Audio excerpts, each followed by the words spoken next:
Hello everyone, I'm Greg Freeland. California and Minnesota have passed bills that even the Twilight Zone shows could not have made up.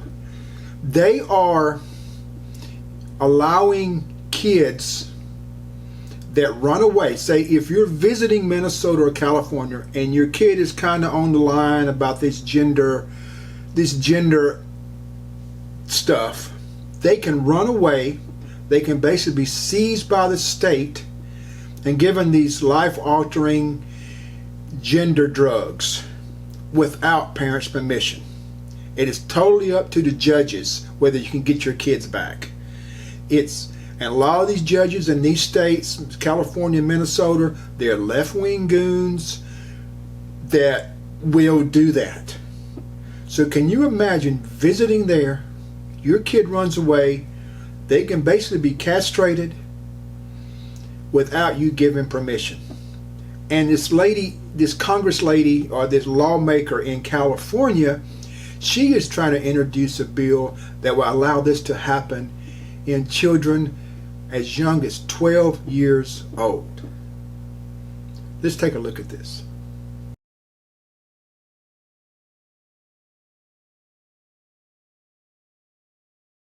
Conservative group is now issuing a travel advisory to parents. It's over bills passed in California and Minnesota that give minors access to sex change drugs or surgical procedures without their parents' permission. The American Principles Project president, Terry Schilling, said, to lose your child and be powerless to prevent harm from coming to them would be any parent's worst nightmare. Yet today, families traveling to California or Minnesota could be at risk for that awful scenario actually playing out, losing custody of their kids to an industry that aims to sterilize and mutilate their bodies. Erin Friday is a California mom, and she joins me now. Erin, thanks for getting up with us this morning. What did you think of this advisory? Do you think it's warranted? I do. If someone has a gender questioning child, absolutely, I would stay out of California and Minnesota, because if that gender confused child gets into these states, that child can run away, and the state of California or Minnesota will then decide the fate of that child. And we know that the judges here in California are being trained by trans activists to give the child, either put the child into foster care, claim the parents are abusive if they won't subject their children to these gender interventions, which increase suicidality, sterilize these kids, and permanently maim their bodies. So when you say basically take over with the judges in the state, are you saying that the parents can't get a hold of these kids? I mean, can they not reach out to them? Do they not know where they are? Well, they can.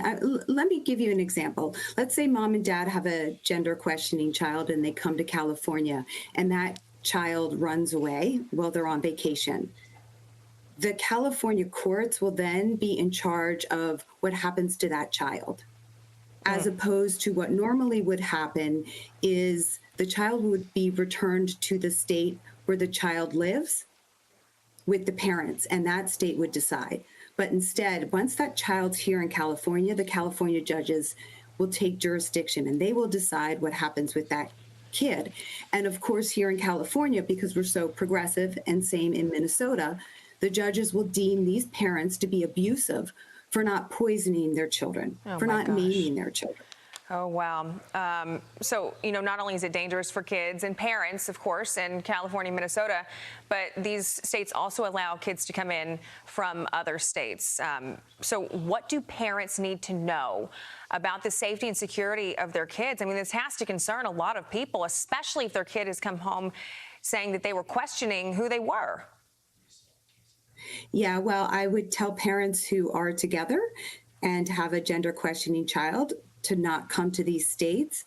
And then I would tell parents who are in a divorce situation to not let the spouse who is affirming the child to travel to those places, because the parent who only has half custody or even partial custody, once they get into Minnesota or to California, they can stay there.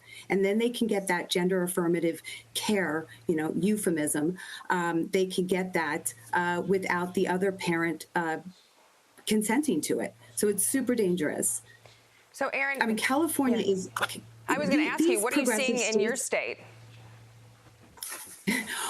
California is so insane. What they're trying to do now is deem a parent who refuses to subject their child to these experimental treatments as being abusive. And in fact, Wendy Carrillo, she is pushing a bill right now that would let 12-year-olds run away and go into a facility, and let's change that to be all related to LGBTQ, because that's what it is. So 12-year-olds could run away, permitted by the state, and then once they're 12 and they go into foster care in California, they get to dictate their own gender interventions. Oh my gosh, 12 years old. Erin, at 12 years old, I was outside playing with bugs. I mean, that was the cognitive function, a 10 to 12-year-old. That's insane. Hopefully somebody can get this under control, because what is happening in these two states is completely out of control. Erin Friday, thank you. Parents, if your kids are kind of on the line with all this gender ideology, stay away from Minnesota and California.